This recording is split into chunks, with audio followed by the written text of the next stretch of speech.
street. But the road I must travel, its end I cannot see. Well, I crossed the frozen wasteland, in the bitter cold did freeze. And the road I must travel, its end I cannot see. And I will knock on every door, for I do not have a key. And the road I must travel, its end I cannot see. Good afternoon and welcome to the campaign with Ernie Powell. This is going to be a dynamite show today. I've got two guests coming on. My good friend from Santa Monica at the Church in Ocean Park is Janet McKeithen, who is the minister at the Church in Ocean Park, and she's going to be talking about the kind of work that churches do in terms of their social justice mission, and also the specific work that the church has done in that community over the last 20, 30 years to affect that kind of social change. My second guest is someone who is a lobbyist in Sacramento, and he lobbies for seniors. His name is Gary Passmore. He's with the Congress of California Seniors. He's going to be talking about the effect of the budget cuts, the effect of the budget crisis in the last 15 years, the negative results of the Schwarzenegger administration moves to cut a whole bunch of social programs, the effect that that has had on people, and the ways in which campaigns have been waged to fight that. So I'm excited about today, and I'm looking forward to some really good interviews. If I could, for a moment, just introduce this show and talk about what this show is about. It's about campaigning, and what I mean by that is, let me work first with the definition of campaign. A campaign is a work in an organized and active way toward a particular goal, typically a political or social one. People with who have campaigned typically campaigned against or for an issue. And the campaign itself, the show itself, is about the art, skill, and talent of organizing for social change. It is about building a progressive grassroots movement that fights for what is good in America, such as Social Security, Medicare, health care, affordable housing, the environment, against income disparity, et cetera, et cetera. So the idea here, as you listen to the show, you will hear people who work day to day, week to week, year to year, organizing and building progressive campaigns. So what we talk about is not just the content of an issue, but the way that you win on an issue, the way that you gather power, the way that you build power in a grassroots environment, the way you make the best argument, the way you plan strategy, the way you execute tactics. We do interviews, and we do two other segments. Interviews are typically with the kinds of leaders and organizers that you're going to meet today on the show. And then the rest of what we do, there's two other segments. One is called In My Time, where I reflect on interesting things that I've seen or been part of in my years as an organizer. I started doing this work, I think, around 1810. Yeah.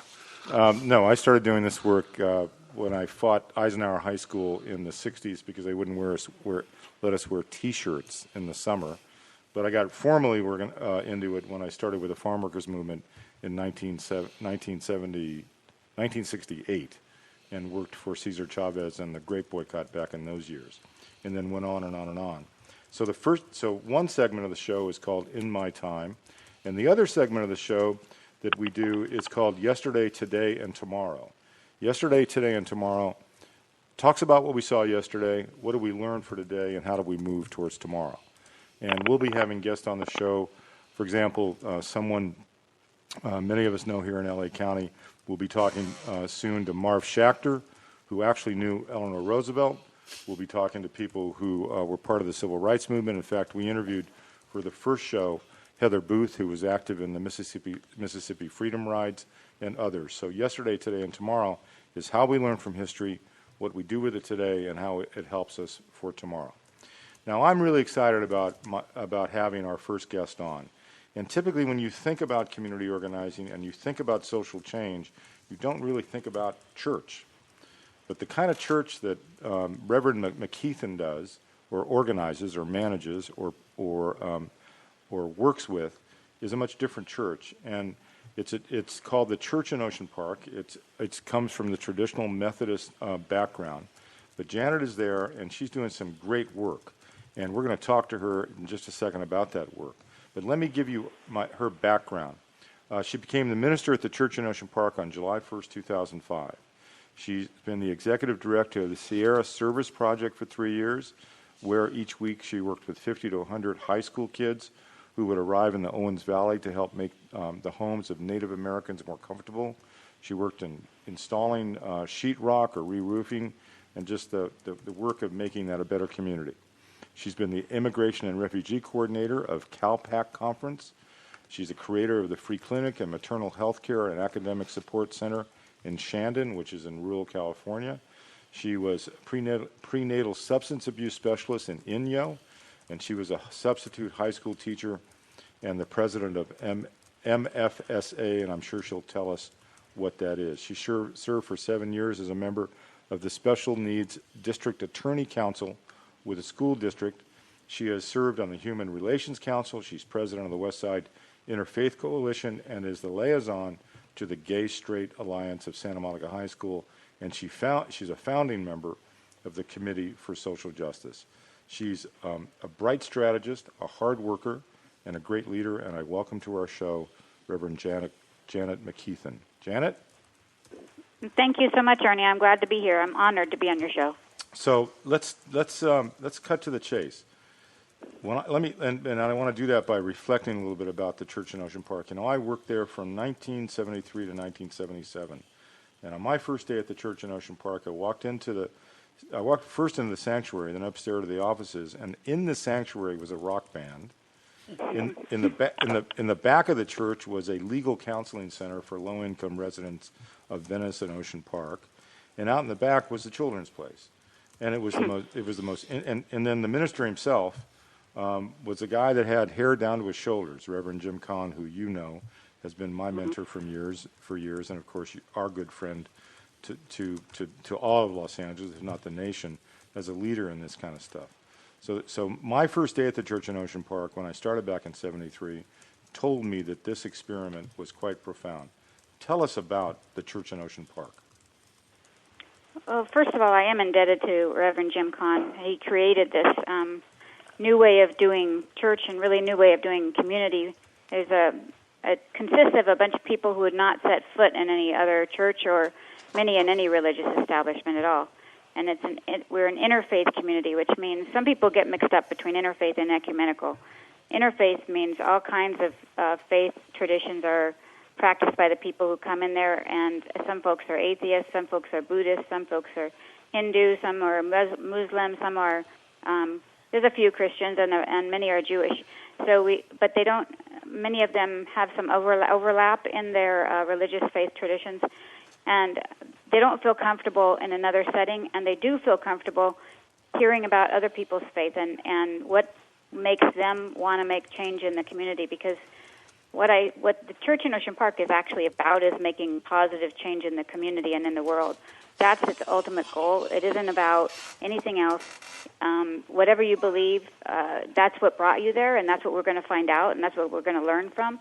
But what brought you there is because you want to make a difference in the world, and so that's why you're there. I'm so lucky to be there. I've been a pastor since 1984, and I've been in normal Christian churches where that is not the DNA of those churches. And so this is just a part of who we are. So working for social change is who we are.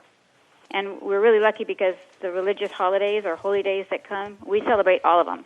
So we're always celebrating because there's always somebody's holiday.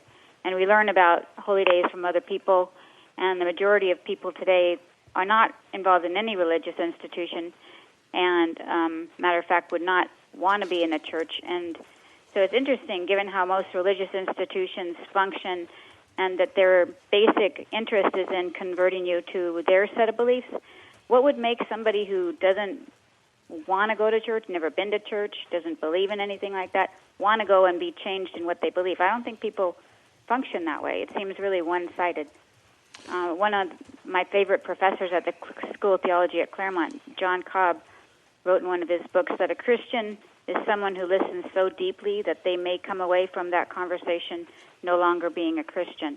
So that's what we try to do at the church in Ocean Park, is to listen deeply at each other, to each other, and with each other, and so that we go into the conversation expecting to be changed. I mean, of course, that's a goal. It's not always what happens. But that's what we're about. We're trying to do that, to leave enough of an opening that we might learn something that will impact our lives. And with religious traditions, but also with people's struggles. So many times we think we know why somebody acts the way they do. But if we go into conversations actually expecting to learn something, then maybe we'll find out something different. We need to realize that we don't always know why somebody lives like they do. So we're about listening deeply enough that we might see the world in a new way and step out of our comfort zone to join in the struggle we never thought we might join.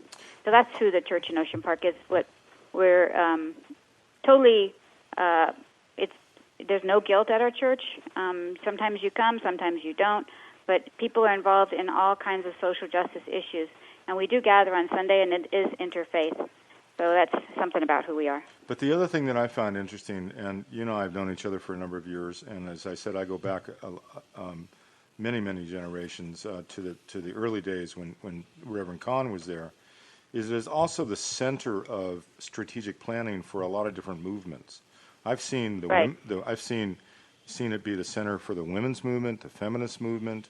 I've seen it be the center on big housing fights, on farm worker justice fights. So tell us about some of the campaigns that you've seen sort of start there and emanate there, and how they've created. It is a building for social change building. So tell us more about the kinds of concrete things that you've seen the church do, or at least seen the church facilitate in terms of social change. One most recent one that is the there's. Well, what I like about the church in Ocean Park is that it's not focused on only one issue, like you're talking about. It's made changes in a lot of different areas. And recently, there was an incident at the local high school. That was actually 3 years ago. And we wouldn't think about being silent about that because we're the church in Ocean Park. So when somebody told me about it, we all went down to the school board meeting and we all spoke up. And I was really amazed that I was the only clergy person there. But there were about 40 people who spoke up, and I was the only clergy person, and what grew out of that was the Committee for Racial Justice. And so now, for 3 years, we've been holding workshops, sometimes most of the time at the church in Ocean Park, and each time they're about creating change. We have 3 subcommittees now. One came out of a book study after that incident called The New Jim Crow by Michelle Alexander. It's about mass incarceration. So there's a subcommittee working on that, and they end up at the Board of Supervisors many times and working for less jails and more education. We have an education subcommittee because it came out of an incident that happened at the high school. So we meet with superintendent and the principals and the board members and continue to go to the school board meetings. We're working on 7 issues there, and I think we're down to 3.5 that actually have happened and 3.5 left to go in 3 years. It's kind of a slow process. We have a third subcommittee from that called Outreach, which is about the black and brown tension of racism and also educating white people about racism, which is the most difficult part.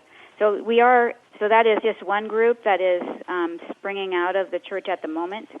We've also in the past, of course, been a place where renters' rights were the focus and some other things. But now that is moving forward, and they have spun off on their own. We're also a catalyst right now for a climate change group, which is pulling together all different people that are working on different areas in climate change, and that we hold forums and help people connect to places where they can make a difference in climate change. We also are an organizing place for LGBTQ issues. When the Westboro Baptist Church was going to stage a protest at the high school one day, because we have this ongoing relationship with the Gay-Straight Alliance at the high school, I contacted them, and they were planning to build a wall of love around their school when the Westboro Baptists were there. And we were able to get 15 different interfaith religious leaders and congregations to join those high school students early that morning to show the students that religious leaders of this town support them and stand with them in the struggle. And the Westboro Baptist Church ended up leaving with their tail between their legs that day. But the reason we could do that was because we had been holding other interfaith events at the church, and we had relationships. And that's the same thing with all of the organizing. The relationships develop because you're in the struggle, other struggles with those folks, and then when you call on them, then they're ready to come and listen to you. So it's about listening to each other and being there for each other. And how does it? Well, a couple of other reflections just from where I sit. How does that? Where does that place you in sort of the hierarchy of the traditional church? I mean, how does the rest of the church community feel about